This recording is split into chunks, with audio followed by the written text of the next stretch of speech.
Já pensou em um jornalismo que você pode ler, assistir, ouvir, compartilhar e dialogar?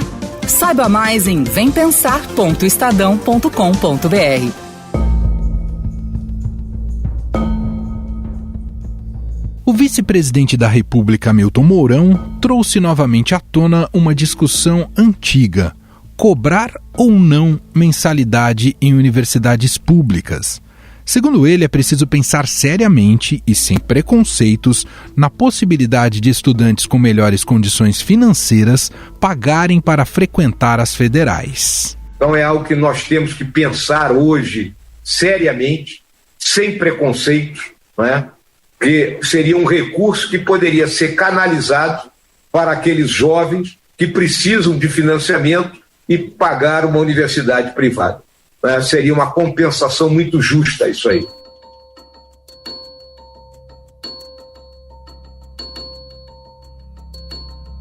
Jair Bolsonaro já disse no ano passado ser contra a cobrança de mensalidades em universidades públicas. O presidente argumentou que, na hipótese de se cobrar mensalidades, alunos de famílias com renda mais alta poderiam sair do país para estudar. Vai cobrar mensalidade de alunos, de universidades públicas? Onde está isso no plano de governo? Onde eu falei isso? Mentem descaradamente. O pagamento, segundo Mourão, poderia ser canalizado para financiar a entrada de alunos de menor renda no ensino superior em instituições privadas. Que buscar espaço fiscal e fonte de financiamento. E uma fonte de financiamento seria, eu não tenho assim dado numérico, mas ouso arriscar que uns 60% dos que frequentam a Universidade Federal têm condições de pagar. E o pagamento que eles fizessem serviria para que mais alunos ingressassem no setor privado e, consequentemente, nós aumentássemos a nosso percentual de jovens com curso superior. No último censo realizado no Brasil, em 2018, mais de 8 milhões de alunos estavam matriculados no ensino superior, sendo que pouco mais de 2 milhões em instituições federais ou estaduais. O artigo 206 da Constituição garante a gratuidade do ensino público em estabelecimentos oficiais. Na interpretação da lei, isso inclui cursos de graduação, mestrado e doutorado em universidades estaduais, federais e institutos tecnológicos. Alguns países, como França e Portugal, costumam cobrar uma taxa inferior a $1.500 por ano em universidades públicas. Na Câmara dos Deputados, uma proposta de emenda à Constituição do deputado general Peternelli, do PSL de São Paulo, determina que as universidades públicas deverão cobrar mensalidades dos alunos, menos os carentes. Afinal, cobrar mensalidade em universidades públicas diminui distorções sociais ou as aumenta? Converso agora com a diretora do Centro de Excelência e Inovação em Políticas Educacionais da FGV e ex-diretora de Educação do Banco Mundial sobre esse assunto, Cláudia Costin. Tudo bem, Cláudia? Obrigado por nos atender mais uma vez. Eu é que agradeço a oportunidade de falar com vocês e com os ouvintes. Até, Cláudia, pela pressão orçamentária que existe no Brasil e fiscal, isso já foi recomendado até pelo próprio Banco Mundial há alguns anos que o Brasil pensasse em extinguir a gratuidade das suas universidades públicas. Bom, claro que é um tema super complexo, né? Tanto do ponto de vista de gestão, mas entrando mais no debate, digamos, educacional / moral, o que a senhora acha sobre cobrar na universidade pública, cobrar mensalidade na universidade pública? Olha, a primeira reação minha é dizer o seguinte: nós temos inúmeros problemas educacionais. Nós não estamos garantindo aprendizado à altura no ensino fundamental e médio, nós temos falta de vagas, ainda não universalizamos a pré-escola e falta de vagas em creches, nós temos universidades com grande rigidez de gestão. Eu não creio que essa é a prioridade número 1 da política educacional. É verdade que os países com melhores sistemas educacionais do que o nosso cobram mensalidades dos alunos, mas é também verdade que o Estado participa, mesmo nos Estados Unidos, tanto em universidades públicas quanto em várias particulares, com um aporte bastante importante, especialmente para garantir um pouco mais de equidade no acesso à universidade, quanto para financiar pesquisas. É importante lembrar que as nossas universidades trabalham com pesquisa, 90% da pesquisa nacional é feita em universidades públicas. Então, imaginar que a crise fiscal vai se resolver cobrando mensalidades no ensino superior, nas universidades públicas, de fato, não vai resolver o nosso problema. E tem um outro problema que a gente precisa falar. Quando a gente olha para a população de 25 a 34 anos, menos de 20% tem diploma universitário. E quando a gente olha para a proporção de alunos de meio mais vulnerável que tem acesso, aí é uma parcela muito pequena. Então, cobrar é uma saída? Não, mas também não é um pecado mortal pensar na hipótese.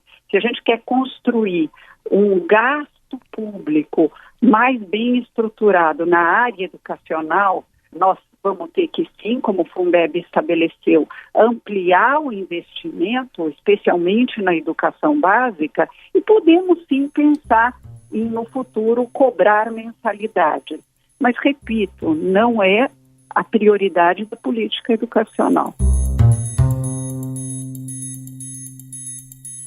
Até porque, Cláudia, todo o nosso sistema é desigual porque reflete a desigualdade econômica do país. Aqueles que têm mais condições de entrar nas boas universidades, a maior parte públicas no país, são aqueles que tiveram condições de fazer as melhores escolas, que geralmente no Brasil são pagas, são caras e a elite acaba frequentando. Então, a culpa não está necessariamente na qualidade da universidade. Não sei se eu posso chegar a essa conclusão, eu queria te ouvir. Mas a culpa não está necessariamente na universidade, mas no sistema desigual como um todo. Correto, Cláudio? Verdade. O PISA, que é um teste internacional de qualidade da educação, que permite comparar países, porque ele é centrado em competências de jovens de 15 anos e não em currículos, ele nos mostra não só que nós não estamos bem em educação, mas também nos mostra que entre as 79 economias que participaram na última edição desse exame, o Brasil é o segundo mais desigual do ponto de vista educacional. Então, nós temos uma profunda desigualdade educacional que se construiu, é importante falar, Emanuel, por desenho, porque na década de 40 nós decidimos que era muito mais importante ter uma universidade que, nas palavras do Alceu de Amoroso Lima, formariam uma elite iluminada e que depois, pouco a pouco,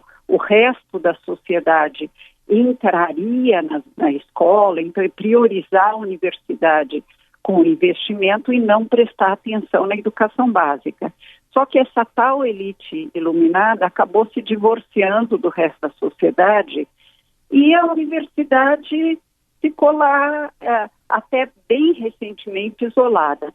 Nos últimos anos, é verdade, nós ampliamos o acesso, mas ainda é muito insuficiente e mesmo que tenhamos ampliado por meio de políticas de ação afirmativa, de cotas e outras coisas, a participação dos alunos vindos de famílias mais vulneráveis é muito pequeno, porque as universidades, mesmo que eles cheguem lá, não há políticas de apoio, como existe na Europa, a alunos de mais baixa renda.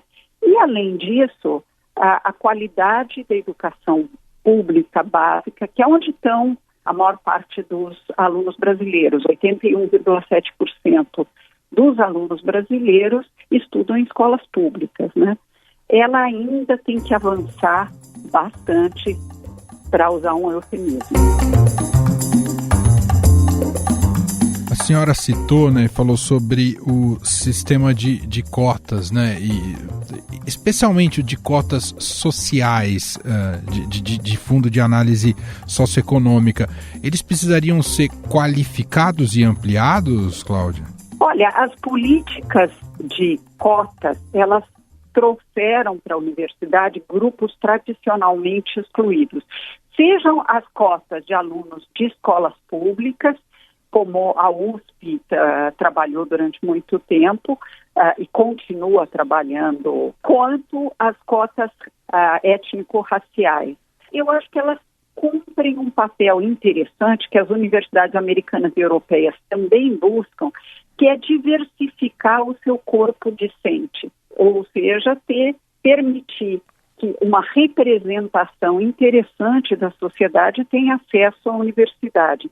No nosso caso, no Brasil, nós temos uma certa dívida, tanto com a população indígena quanto com a população negra, né? Nós somos o último país no continente a acabar com a escravidão e jogamos, quando acabou a escravidão, no final do século XIX, quando os outros países já tinham acabado, jogamos a maior parte dessa população, inclusive numa ilegalidade, porque ao mesmo tempo emitimos aquela lei contra a vadiagem. Frente a isso, eu acredito, frente ao reduzido acesso que ainda nossas universidades têm de população afrodescendente, é importante manter essas cotas. Elas precisam ser aprimoradas com sistemas de apoio psicológico para quem vivia num meio um pouco diferente, de ajustamento para aqueles que assim o desejarem.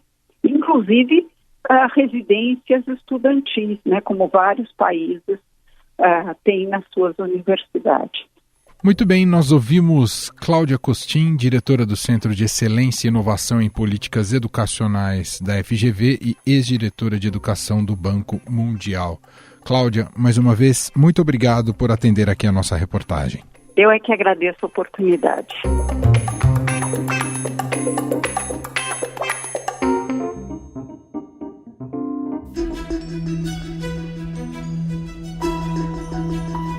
Em São Paulo, durante CPI das universidades na Assembleia Legislativa do Estado, o deputado Daniel José, vice-presidente da Comissão de Educação da Casa, defendeu a cobrança de mensalidade da USP, Unesp e Unicamp. A proposta visa diminuir a participação do Estado no orçamento dessas instituições. E é com o próprio deputado estadual, que pertence ao Novo, que Gustavo Lopes conversa agora. Tudo bem, deputado? Como vai? Tudo bem, Gustavo. Obrigado pelo convite. É um prazer enorme estar participando. Eu lembro que na CPI das universidades aqui em São Paulo, o senhor tinha trazido essa proposta de que se passasse a cobrar mensalidade nas nossas universidades públicas. Vou dar exemplo aqui na USP, na Unicamp. E eu queria entender por que o senhor defende a cobrança de mensalidade nessas universidades. Em primeiro lugar, Gustavo, eu acho que é importante dizer que a defesa da cobrança de mensalidade nas universidades públicas em São Paulo e no Brasil tem algumas premissas, né? Em primeiro lugar, que pagariam mensalidades daqueles alunos que teriam condições de pagar. Então, esse é o primeiro ponto que muitas vezes as pessoas acham, poxa, mas tem muita gente que vem de escola pública, muita gente que não tem condições de pagar a mensalidade. Eu mesmo, né, eu venho de uma família simples, tenho 10 irmãos, minha mãe foi diarista a vida inteira, então não teria condições de pagar uma universidade pública. Então eu entendo muito bem esse ponto de vista, né? Seria muito mais voltado para aqueles alunos que teriam condições de pagar, né? Essa ideia, no final de contas, está sedimentada no conceito de que as universidades, elas dependem muito do dinheiro pago pelos impostos, no caso do estado de São Paulo, do ICMS. O ICMS sustenta por volta de 95% do orçamento das 3 grandes universidades estaduais, USP, Unesp e Unicamp. Então a gente está falando de mais de 10 bilhões de reais por ano. E se você for comparar com o orçamento da educação básica ajustado, e se você for considerar a escala, o número de alunos da educação básica, né, são 3,5 milhões de alunos de ensino médio, ensino fundamental em escolas públicas estaduais em São Paulo. Enquanto que nessas universidades são por volta de 180 mil alunos.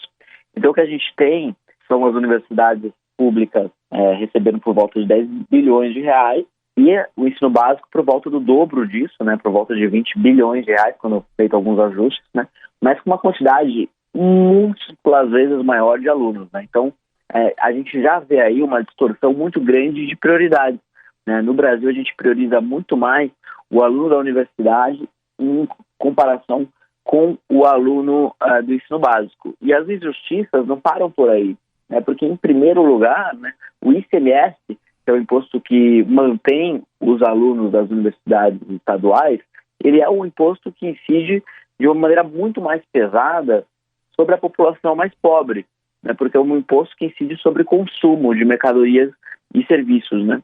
Se você compra algum produto, você está automaticamente pagando esse imposto do ICMS e parte disso está indo para a universidade.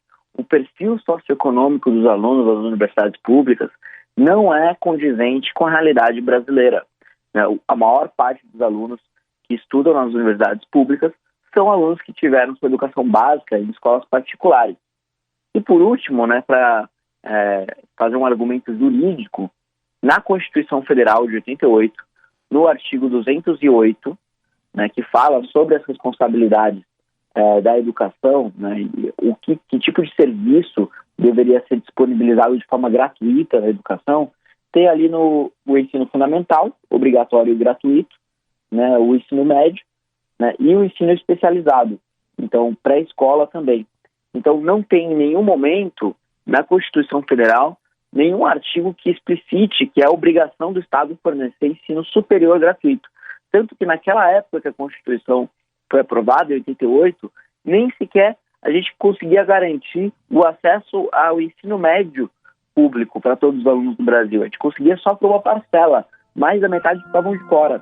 Então, obviamente, ao longo dos anos, isso foi melhorando, mas naquela época eles não tinham ideia, nem tinham como garantir a oferta de ensino superior gratuito, né? Então, nem na Constituição isso está presente.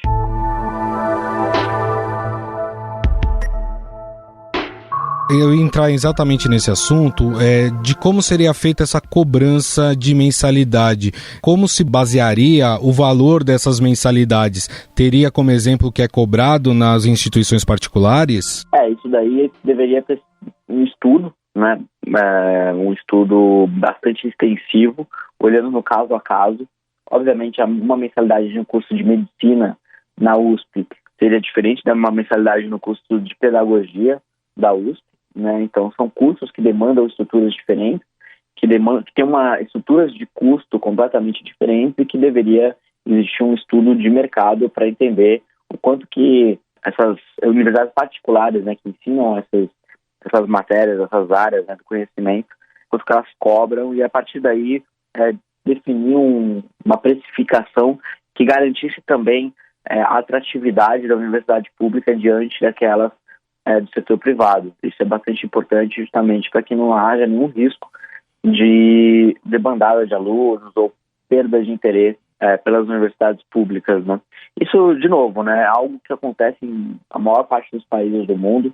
Existem vários sistemas diferentes de cobrança, seja de mensalidade mesmo, seja uma espécie de cobrança posterior à formatura, em forma de pagamento de bolsas, né? O modelo da Austrália e da Inglaterra é muito bom. E também alguns outros modelos, inclusive, que passam a considerar uma alíquota diferente no imposto de renda das pessoas que estudarem nas universidades públicas no futuro. Então, existem uma série de modelos, vários países do mundo testam modelos diferentes. O modelo americano, que muitas vezes é o que as pessoas imaginam, que é aquela coisa de você pagar mensalidades independentemente da sua situação após formado, não é um modelo que tem sido bem sucedido, né? Eu gosto muito mais do modelo inglês e do modelo australiano, onde você passa a pagar de volta aquela mensalidade depois de formado, quando você atinge um certo nível mínimo de renda, e quando em períodos em que você esteja desempregado, não gerando renda, você não precisaria pagar de volta. Então, esses são alguns modelos, né? E, obviamente, a cobrança de mensalidade direta ali, enquanto os alunos estão estudando. O modelo, por exemplo, que é adotado na França, se eu não me engano, que é o pagamento de uma taxa de administração, que é um valor único que você paga por ano, seria também uma opção? Então, o modelo francês de universidades é muito parecido com o nosso, né? Essa taxa, né, que para muitas universidades, dependendo, obviamente, da região, etc., pode ser 300 euros, pode ser 500 euros para que os alunos possam estudar no semestre ou num ano, né? Isso é praticamente uma pequena taxa que é cobrada ali dos alunos, simbólica, né? Então aquilo ali não é uma mensalidade, né? Isso não corrige as distorções que a gente está tentando corrigir, as injustiças que a gente está tentando corrigir aqui no Brasil, onde alunos que têm condições para bancar a sua própria faculdade, seu ensino superior, fazem uma universidade pública de qualidade e sem pagar nada, né? Então, basta você ir, por exemplo, no estacionamento da Escola Politécnica da USP. Você vai ver ali vários carros de alto padrão, né, em que os alunos ganham por ter passado na universidade, né, por ter passado no vestibular, né? Vindo de uma escola particular. Então, enfim, é um cenário de muita injustiça que poderia ser aprimorado através da cobrança de mensalidade. Muito bem, nós conversamos com o deputado estadual pelo Partido Novo, Daniel José, ele que é vice-presidente da Comissão de Educação e Cultura da Assembleia Legislativa de São Paulo. Deputado, gostaria muito de te agradecer, muito obrigado aqui pelos esclarecimentos. Muito obrigado pelo convite, é um prazer enorme e é um assunto muito importante para que a gente possa colocar novamente como prioridade no Brasil a educação básica, para que todos aí tenham oportunidades para se desenvolver e crescer aí ao longo da vida.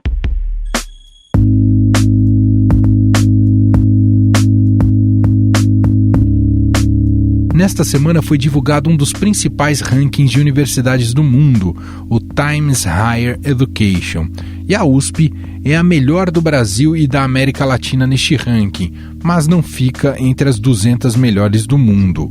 Entre as 10 melhores do Brasil, 9 são públicas, sendo 3 estaduais e 6 federais. Estadão Notícias. Estadão Notícias desta sexta-feira vai ficando por aqui. Contou com a apresentação minha, Emanuel Bonfim, produção de Gustavo Lopes e montagem de Moacir Biasi. Diretor de jornalismo do Grupo Estado é João Fábio Caminoto. O nosso e-mail, podcast@estadão.com. Hoje temos mais um encontro às 5 horas da tarde, com mais uma edição do podcast Na Quarentena. Então um abraço para você e até já. Estadão Notícias.